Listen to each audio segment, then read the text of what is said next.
শুভেন্দু অধিকারী আত্মসহায়ক চন্দ্রনাথ রথকে গুলি করে খুন।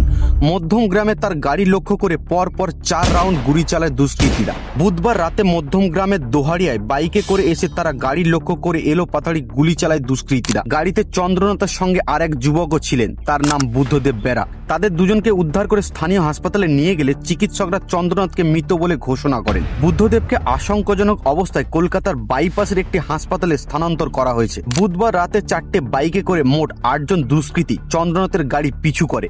গাড়িটি দোহারিয়া লেনের ভিতরে ঢুকছিল, সেই সময় উল্টো দিক থেকে দুষ্কৃতীরা এলো পাথাড়ি গুলি চালায়। জানা গিয়েছে গাড়িটি যে গলিতে ঢুকছে সেটা আগে থেকে খবর দেওয়া হয়েছিল। খবর পেয়ে আততায়ীরা উল্টো দিক থেকে বাইক নিয়ে এসে গুলি চালায়। বাইক আরোহীদের মাথায় হেলমেট ছিল। হাসপাতালের কর্ণধার জানান, চন্দ্রনাথের বুকের বাঁ দিকে 2টি গুলি লেগেছে। পিসিআর দিয়েও তাকে বাঁচানো যায়নি। মৃত অবস্থাতেই হাসপাতালে আনা হয়েছিল। চন্দ্রনাথের সঙ্গে বুদ্ধদেবের 3টি গুলি লেগেছে, বুকের ডান দিকে, একটি পেটে ও একটি ডান হাতে। তার জ্ঞান ছিল।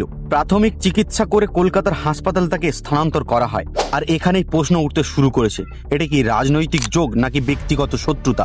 মধ্যম গ্রামের এই খুন এখন সবচেয়ে বড় রহস্য। তুমি কি মনে করো, এটা কি প্ল্যান করা অ্যাটাক নাকি অন্য কিছু?